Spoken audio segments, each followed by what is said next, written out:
दिन शीतला माता की पूजा की जाती है। और इसके पीछे एक बहुत सुंदर कहानी है जिसमें बताया गया है, एक बार शीतला माता धरती पर दौरे के लिए आती हैं और वो एक दरिद्र औरत का रूप धारण करती हैं।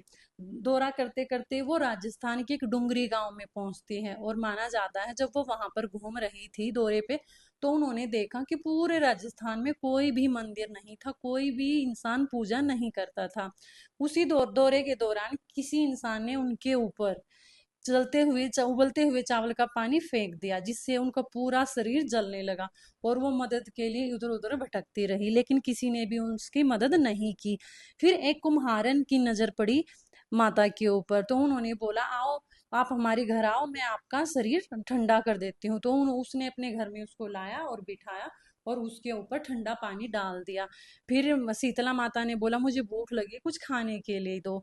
तो उसने खाने के लिए माता को थोड़ा सा दलिया दिया, उसके साथ दही दी। इससे उसको बहुत ही ज्यादा मदद मिली और वो खुश हो गई।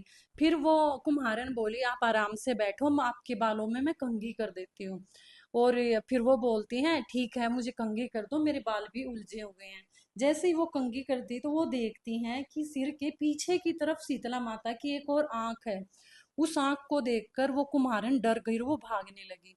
लेकिन फिर शीतला माता ने बोला, अरे नहीं तू डर मत, मैं शीतला माता हूँ और मैं यहाँ पर आई हूँ। और तुम मेरी कंघी करो अच्छे से, और कोई बात नहीं, मैं थोड़ी देर में यहाँ से चली जाऊंगी। तो वो बोली, अरे नहीं, आपने मेरे घर में अवतार लिया है, मेरे से ज्यादा भागवान कौन ही होगा। और मेरे पास देखो बैठाने के लिए भी कोई जगह नहीं है, ना कुछ खाने के लिए कोई अच्छी चीज, लेकिन जो मेरे पास था मैंने वो आपको दे दिया। तो वो बोलती कि नहीं, तेरे पास सब कुछ है, अगर तूने मुझे खाने के लिए दिया, तेरे से ज्यादा धनवान कोई भी नहीं है। और अगर तू दरिद्रता इसे मानती है तो ठीक है, मैं तेरी दरिद्रता दूर कर देती हूँ। फिर वो वहीं पर खड़े हुए एक गधे पर बैठ जाती हैं, एक हाथ में झाड़ू और दूसरे हाथ में एक कलहड़ रखती है। और वो क्या करती है, शीतला माता उसके घर से सारी दरिद्रता निकाल देती है।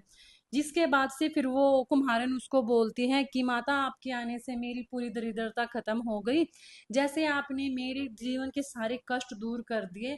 आज के दिन जो भी कोई औरत आपकी पूजा करेगी, उससे उसके जीवन के जितने भी कष्ट होंगे वो दूर हो जाएंगे।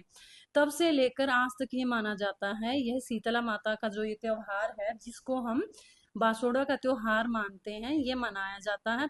उसी दिन से उस गांव का नाम डुंगरी ना होकर सील की डुंगरी के नाम से जाना जाता है। तो ये बहुत अच्छी कहानी है। और इस दिन स्पेशली औरतें सुबह तैयार होती हैं, व्रत रखती हैं और शीतला माता की पूजा करती हैं। ये हर जिले में, हरियाणा के हर स्टेट में और हर एक गांव में अलग अलग तरीकों से मनाया